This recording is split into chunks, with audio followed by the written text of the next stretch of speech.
Can he ask any question. इसको हमने passive voice में तब्दील करना है और दिए गए चॉइसेस में से चूज़ करना है कि कौन सा इसका पैसिव वॉइस करेक्ट है। देखिए इसमें फॉर्म क्या बन रही है, कैन, ये मॉडल है, उसके बाद सब्जेक्ट आ रहा है,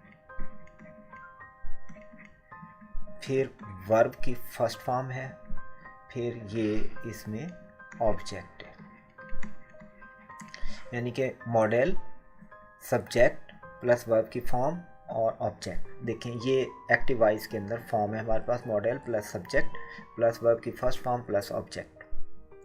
तो इसका पैसिव वॉइस क्या बनेगा कि मॉडल अपनी जगह पर रहेगा, फिर ऑब्जेक्ट आ जाएगा, फिर बी और फिर वर्ब की थर्ड फॉर्म बाय सब्जेक्ट। तो देखें कि किस ऑप्शन में ये सब कुछ है। तो सबसे पहले मॉडल सब में मौजूद है, तो फिर उसके बाद है पैसिव वॉइस में object, any question, any question भी तमाम सेंटेंसेस में आ रहा है। उसके बाद है बी, बी जो है वो ए में नहीं है, ये भी गलत, बी में भी नहीं है, सी में और डी में मौजूद है। बी के बाद है वर्ब की थर्ड फॉर्म, तो दोनों में वर्ब की थर्ड फॉर्म इस्तेमाल हुई है, बाय प्लस सब्जेक्ट। तो बाय प्लस सब्जेक्ट जो है वो डी ऑप्शन में है, सी में नहीं है, इसलिए ये भी गलत हो गया।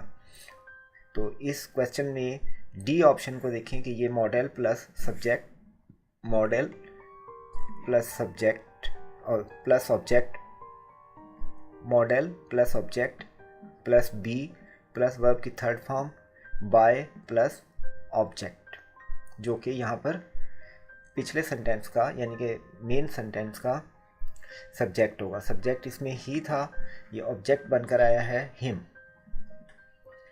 तो इस क्वेश्चन का करेक्ट आंसर है ऑप्शन डी।